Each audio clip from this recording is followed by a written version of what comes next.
भगवान की हम स्थापना करते हैं, विसर्जन करते हैं, वो क्या कहते हैं, बैठ करके नहीं, खड़े होकर करना चाहिए। ठीक है ना? तो इस बात का उसी प्रकार जो हम जल चढ़ाते हैं, क्या चढ़ाते हैं, जल चढ़ाते हैं, वो हमारे यहाँ जल चढ़ाने का भी रीजन है। हम जल क्यों चढ़ा रहे हैं? जल जो चढ़ा रहे हैं वो किस लिए चढ़ाते हैं? चम्मच से वो पीता जो बीमार होता है, हॉस्पिटल में होता है या बेड में होता है। हम तो स्वस्थ है ना, तो हम कैसे पीते हैं? गिलास आदि से, लोटा से।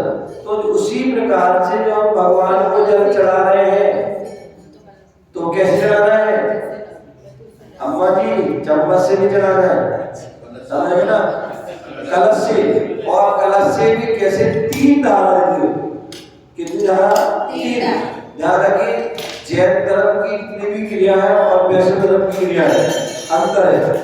जैन धर्म की क्रियाओं में जो भी क्रिया होती है वो दोनों हाथ से होती है, और वैष्णव परंपरा में जो क्रिया होती है वो एक हाथ से होती है। मैं अभी देख रहा था, बहुत से लोग भैया लोग अभिषेक कर रहे थे, वो एक हाथ से अभिषेक कर रहे थे। एक हाथ से जो है अभिषेक नहीं करना चाहिए। क्या? एक हाथ से। आपको पता है भगवान का अभिषेक कौन कर सकता है? मुनिराज को हाथ कौन दे सकता है? राजीव, जो अंग भंग नहीं हो, क्या? जिसके शरीर के अंग भंग ना हो, पूरे पूरे अंग हो। यदि एक आंख भी कम है या उंगली भी कम है तो वह हाथ नहीं दे सकता। और तुम एक हाथ से अभिषेक कर रहे हो, नहीं, वो लगाना वाला नहीं है। एक समस्या है, दोनों हाथ से करने में देखने वालों को बिल्कुल नहीं दिखता है, ना अभिषेक दिखता है ना भगवान की। आप सुबह आए नहीं थे शायद, आज सुबह आए नहीं थे आप, मैंने आए थे, सुना नहीं होगा। तो सुनो, मैंने कहा था कि आपकी जो मंदिर में जो चौकी पे अभिषेक करते वो सही नहीं है।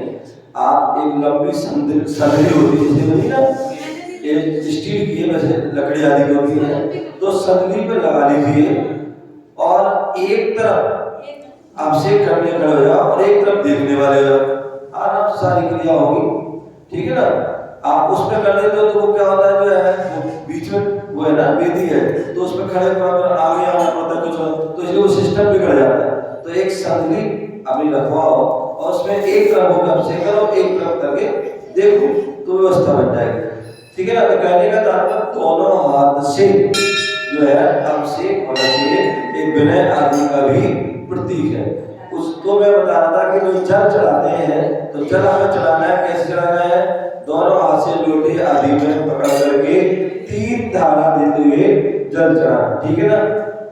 उसी प्रकार दूसरी तरफ कौन सी है? चंदन है। आपके पास है चंदन?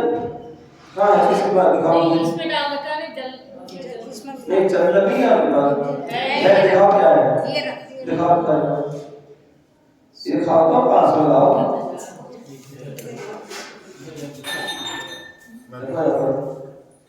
ये क्या चीज है? चंदन है कि केसर है कि फूल है? केसर और उसके फूल है महाराज जी। हाँ, बहुत बेटर। तो ये हम जो है ये भी गलत करते हैं। हम पढ़ते हैं क्या है? चंदन क्यों चढ़ाते हैं? शीतलता पाने के लिए। शीतलता, गर्मियों का मौसम आने वाला है। कल मैं आया 11 बजे, इतनी गर्मी हो गई थी, तो गर्मी जब व्यक्ति संतप्त हो जाता है, परेशान हो जाता है, तो उसको शांत करने के लिए क्या करते हैं? चंदन का लेप लगा लो, तो जो है उससे थोड़ी ठंडक मिलती है। ठीक है ना? या पेट की गर्मी को मिटाना है, ठंडाई पी लो, ठंडाई पीते हो, उसको पी लो तो ठंडा हो जाता है। तो उसी प्रकार जो है आप जो है चंदन चढ़ा रहे हैं जो है शीतलता पाने के लिए, तो ये आप केसर कर रहे हो।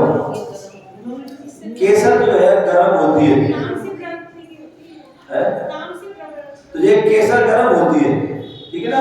और तो बाकी तो इसलिए जो है जब भी हो चंदन चढ़ाना हो, भले थोड़ा सा हो, वो चंदन जो है रखना चाहिए। बाकी ये जो है स्वास्थ्य आदि बनाना, उसके लिए केसर आदि का बात अलग है, लेकिन चढ़ाने के लिए चंदन होना चाहिए। दूसरा हम क्या करते हैं, चंदन भी करते हैं और वो पूरे इतने बड़े बर्तन में कर देते हैं, तो वो चंदन का वो जो है आनंद नहीं आता। चंदन होते हैं, चंदन कटोरी में होना चाहिए। और ये अनामिका उंगली है, किसे अनामिका उंगली में से चंदन लीजिए और भगवान की तरफ जो है करके उसको थाली में ऐसे छोड़ देना चाहिए, ठीक है ना। ये चंदन की मुद्रा है। उसी प्रकार तीसरी द्रव्य है अक्षत। जो सफेद चावल होते हैं वो अक्षत है, जो छत विछत ना हो, ठीक है ना, वो अक्षत है। अथवा ऐसा पद प्राप्त करना है जो कभी नष्ट ना हो, तो ऐसे अक्षत चढ़ाना हो, वो अक्षत कैसे चढ़ाते हैं, सफेद चावल लीजिए और अंगूठा को अंदर कीजिए, खुले हाथों से चढ़ा दीजिए, ठीक है ना। तो वो अक्षत। उसी प्रकार पुष्प जो है, अब जहाँ जैसी परंपरा है, कहीं पर जो है पुष्प जो साक्षात चंपा, चमेली, बेला, गुलाब, केतकी, भांत के, तो जहाँ चढ़ते हैं वो चढ़ाते हैं। अन्यथा जो पीले चावल होते हैं उनको हम लोग दोनों हाथ में रख लेते हैं। क्या करते हैं, दोनों हाथ में, और उनको बैल की मुद्रा से चढ़ा देते हैं। ये मुद्रा है इसकी, ठीक है ना। उसी प्रकार जो है नैवेद्य जो होता है, नैवेद्य का क्या होता है, मिठाई। जैसे आज हमने चढ़ाया, आज हम भगवान चंद्रावली भगवान का आज मोक्ष कल्याण है, और मोक्ष कल्याण में हमने सभी ने सामूहिक रूप में, ये भी बहुत अच्छी बात है। सामान्य व्यक्ति कहेंगे यहाँ के लोग बड़े कंजूस हैं, क्या बड़े कंजूस है, एक ही लड्डू चढ़ाते हैं। लेकिन दूसरी अपेक्षा से हम देखें, एकता का प्रतीक, क्या संगठन का प्रतीक एक लड्डू चढ़ाना है और सब उसमें हाथ लगा रहे हैं, तो वो नैवेद्य है, समझ गए ना। तो नैवेद्य चढ़ाते हैं। सामान्यतः आप डेली भी नैवेद्य चढ़ा सकते हैं, लेकिन नैवेद्य आप डेली कैसे बने, क्या हो शुद्ध, तो उसके लिए चिटक, सफेद चिटक होते हैं, वो हम क्या करते हैं, चढ़ाते हैं। लेकिन अब उसको कैसे चढ़ा रहे हैं, आप जो है आपके घर में रिश्तेदार आते हैं, आपके परिवार जन, आप लोग खाना परसते हैं, कैसे परसते हो, हाथ में लेके जाते हो, क्या नहीं जाते ना, मिठाई देते हो, नाश्ता रखते हो, कैसे रखते हो, प्लेट में रख के। तो उसी प्रकार जो है वो नैवेद्य भी छोटी सी रखी हुई थी, देखो उन्होंने रखे भी रखा और उसमें चढ़ा दिया, ठीक है ना। उसी प्रकार दीपक आपके पास रखा नहीं है, दीपक नहीं, दीपक हम चलाते हैं, नहीं, दीपक जो है बोले मोहांधकार विनाशनाय, रात में अंधेरा है, उजाला करना है, तो कैसे करोगे, दीपक होना चाहिए। उसी प्रकार जो है हम भगवान की जो है पूजा करते हैं, उस समय भी एक दीपक करते हैं और पूजा क्या करते हैं, आरती करी, उसके बाद जो है चाहे तो हम जो है छोटी छोटी कपूर की टिकिया आती है, उसको आरती करो, चढ़ा दो, ठीक है ना। अन्यथा छोटी पाती बना के भी चढ़ा सकते हैं, अन्यथा आरती करो और पीली चिटक चढ़ा दो, एक अपनी व्यवस्था है। तो ऐसे हमें जो क्या करना चाहिए, वो दीपक। उसके बाद धूप, 10 भाग धूप होती है, अनेक प्रकार की शुद्ध लकड़ियों के माध्यम से, चंदन, केसर आदि जो भी इसकी लकड़ी होती है, उसको चूरा करके शुद्ध धूप आदि दिखा करके वो धूप चढ़ाते हैं। लेकिन वो धूप भी कहाँ चढ़ाते हैं, थाली में नहीं चढ़ाते, उसका अलग से नहीं, ठोने में भी अलग से धूप का डालते हैं, हाँ, और उसमें जो है कोयला होता है, और जब जो है धूप का छंद आया, ऐसे नहीं जब आई वो चलाना प्रारंभ कर दिया, लास्ट तक चला रहे, धुआं हो जाए, जितना आवश्यक है उतना चढ़ाइए, और चढ़ा करके जो है, और वो भी इन 3 उंगली से, जब हमारे करते ना, हमारे समय भी ऐसा करते ना, तो ऐसे 3 उंगली से उसको, ये उसकी मुद्रा है धूप चढ़ाने की, अष्टकंतनाय धूपम, ठीक है ना, वो चढ़ाते हैं। भगवान के समोसन के जो बाहर चारों जो है दरवाजों पर धूप बैठ होते हैं दोनों तरफ, और वहाँ धूप के हुए भक्तजन समोसन में जाते हैं, और वो धूप का जो धुआं चारों ओर फैलता है, उससे सुख शांति समृद्धि और वातावरण प्रशस्त है। आप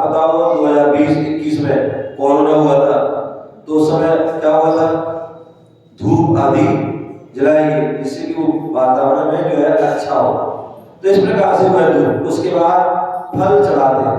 क्या चढ़ाते हैं? फल। उसकी भी मुद्रा है।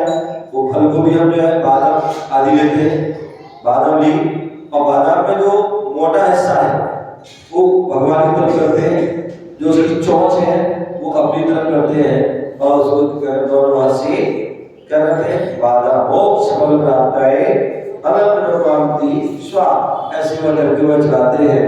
और अंत में जो है अष्टद्रव्य हो गई पूजा, जो अष्टद्रव्य से होती है वो हो गई। अंत में जो है क्या करते हैं? आठों द्रव्यों को मिला करके अर्घ्य बना देते हैं, क्योंकि अनर्घ्य पद प्राप्त है। क्या करते हैं? अर्घ्य चढ़ाते हैं, तो वह भी रखे भी आदि में चढ़ के वह चढ़ाते हैं। तो इस प्रकार से विधि है। क्या है? विधि है। हमारे यहाँ पूजन के अंग आदि बताए अब स्थापना, पूजन, जयमाला, विसर्जन, शांति पाठ, ये सब उसके क्या है? जाप, उसका जो अंग है। जैसे हमारे शरीर के 8 अंग हैं, ऐसे पूजा के भी वो अंग है। उन अंगों से पूरी पूजा होती है, तभी वह पूजा सफल होती है। तो इस प्रकार से हमें पूजा करना चाहिए। चलिए श्रीफल वेदी पे मुंडार के आगे और मंडल पर किस तरह चढ़ा जाए, किस तरह मुंह हो उसका, जो उसकी जो है सीखा उठाना,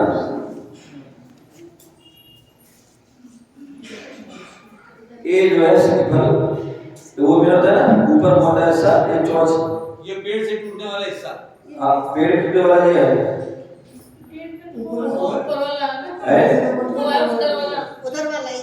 ये वाला है। हाँ, तो फिर ये ऐसा, जो इसको ऐसे जो है टूटने वाला पीछे, और वो आगे करके ऐसे उसको जो है भगवान के समक्ष चढ़ा रहे। ठीक है ना? चलिए ओम ह्रीं ओम राम ह्रीं ह्रूं रौरा सर्व कर्म बंधन विमुक्त सर्व मंगलकारी चमत्कारक श्री चंद्रप्रभु जिनेन्द्राय जन्म जरा मृत्यु विनाशनाय जगन्नाथ